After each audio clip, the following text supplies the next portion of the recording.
I guess I'm the token negativist. It's a pretty overwhelming discussion here. And with 256 Democrats in the House and 57 or 58 Democrats in the Senate, one might think this is going to happen. A couple of thoughts. First, I want to defend the current measure. It's transparent.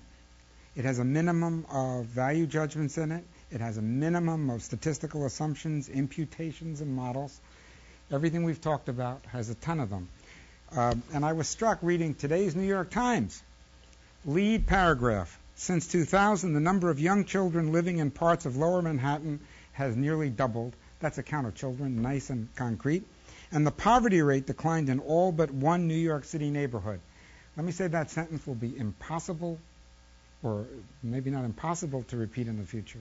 But this number will be so controversial in the future that it won't be that easy to repeat. I'm struck by the argument here, which is we want to measure progress against poverty, and I think there's been a great deal of progress against material hardship. We don't really know what poverty is. So let's count all the income we now provide.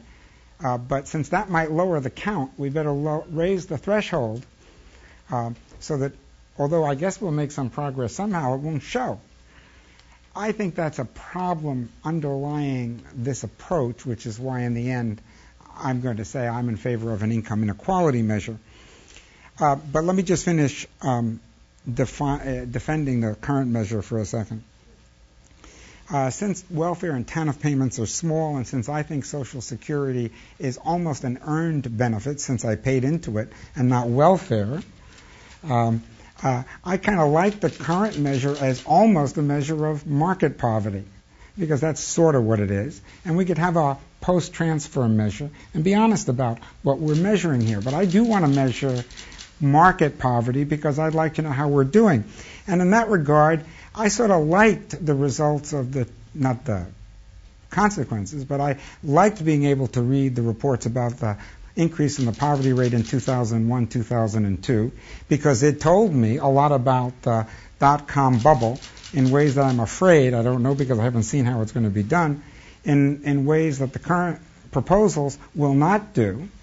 And I appreciated, even though it was going to be immediately out of date, the 2007 report, because it told all of us about how the collapse in the housing industry had hit Hispanic Americans very heavily. And you could see it there in ways that I think are very important from a policy point of view.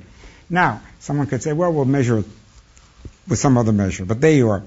I've already done my complaint. I'm worried about the time here. I've already done my complaint about we're going to count more income. Financial hardship is down, but poverty is up. You figure that one out. I do want to make a sharper contrast about the Europeans and what they do. A few years ago, they adopted 60% of equivalized median income, not as poverty. Let me read you the words they use, as the at-risk of poverty rate. At risk of poverty. And the reason they use that phrase is because, like most of us, we're not sure whether you should have one night out on the town or two, whether you should have a right to one coat in the closet or a week's vacation, which is all built into some of the other measures. And that brings me to my third point, which is this process is going to be incredibly subjective. Maybe 3 times a basic food plan is oversimple. But I want to point out what you've heard almost everyone say here. Well, some people will be poorer as we measure them, some won't be. Elder poverty might go up. I was sitting at one of these conferences a few years ago where Nick's predecessor said, I don't want to quote him because he said it in public, he said, we don't want a measure that gives us more elder poverty. We want a measure that gives us more child poverty. And I tell you, I think, as you saw, the fact that the results depend on the decisions made, there will be a tremendous temptation to deal with it. I used to do some work on the Legal Services Corporation, and aid to the states. Mark's been active in that area as well. The formula for legal services grants to within states used to be based on the state poverty rate. 2 years ago, Mark, or 3, shifts in the poverty rate meant that some states would lose some of their legal services money, while other states would get more. And the Congress did what it always has to do. It held harmless all the states where poverty went down, and it raised the money in those states where poverty had gone up. Why do I tell this story?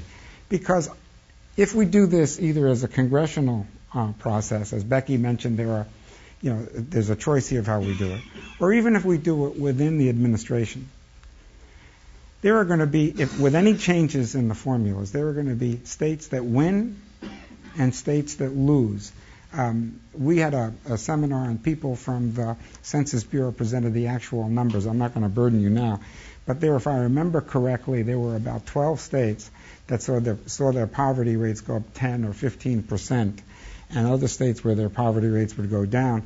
And Linda, that was before doing geographic adjustments.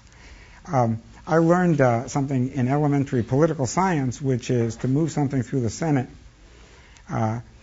still for a while, you need 60 votes, which means 30 states. That means I don't much care what happens in California or New York. That's just 2 states, 4 votes. I worry that this will be a deeply politicized process with a measure that we get at the end that will not have transparent face validity. So I don't want to be too negative. I want to say I think there is a solution sitting there, a partial solution, which I'd recommend, and I know will be ignored. First, do a post-transfer measure. Call it that. Use it to measure the impact of transfers. That's cool. Hold our policymakers and our society to the impact of transfers. But call it that. And have an argument about Social Security and whether it's a transfer or not. And worry about wealth and people, elderly or others, who are living in houses and not paying rent and so forth. And then address what I think is the larger problem that we all worry about, more than a simple label of poverty or not poverty, and that's income inequality. And that's what the Europeans are trying to do as well.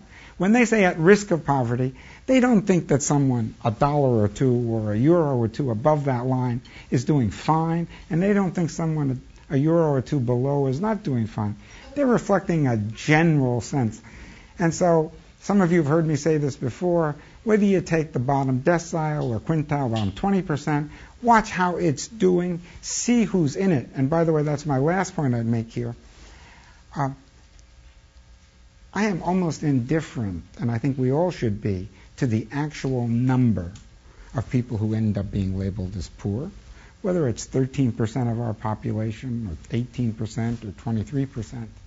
Since I know the number is sort of gotten by all sorts of means, assuming it's gotten relatively fair and square, I'm much more worried about the distribution within that poverty category.